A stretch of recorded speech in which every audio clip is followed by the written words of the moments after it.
Ada misi apa? Jokowi mendadak ditunjuk jadi penasihat global Bloomberg New Economy.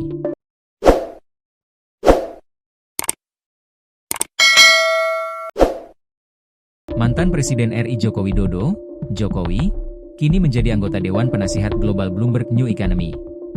Informasi ini diumumkan melalui situs resmi Bloomberg.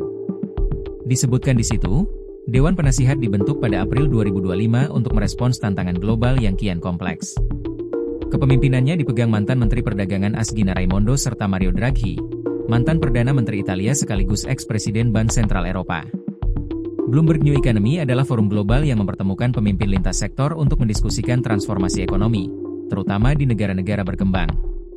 Forum ini mendorong kolaborasi untuk menemukan solusi atas berbagai isu mulai keuangan, perdagangan, hingga industrialisasi.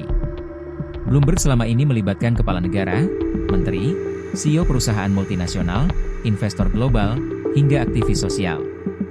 Bersama Jokowi, sejumlah nama lain yang juga dipercaya masuk jajaran penasihat, diantaranya Gita Gopinath, Wakil Direktur Pelaksana Pertama IMF, Dawn Fitzpatrick, CEO Soros Fund Management, Joseph Hinwapakabulo, pendiri TIG Afrika, serta Gan Kim Yong, Wakil Perdana Menteri Singapura.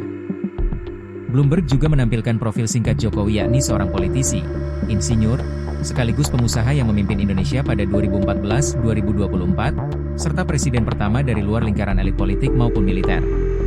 Tak ada penjelasan detail alasan pemilihan Jokowi. Prabowo temui pemilik Bloomberg. Presiden Prabowo Subianto bersama dengan Chief Executive Officer Badan Pengelola Investasi, CEO, Daya Anagata Nusantara, dan Antara, Rosan Ruslani bertemu dengan miliarder sekaligus pendiri Bloomberg LP, Michael Bloomberg, Selasa, 23 September 2025, di sela-sela lawatan Prabowo di New York, Amerika Serikat, AS.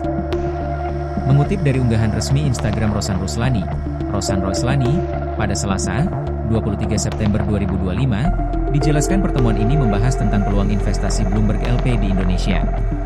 Kami mendampingi Bapak Presiden Prabowo bertemu dengan pendiri Bloomberg LP, Mr. Mike Bloomberg hari ini membahas peluang kolaborasi strategis untuk memperkuat ekosistem investasi tanah air, seperti energi bersih dan perlindungan sumber daya laut, tulis Rosan dalam unggahannya.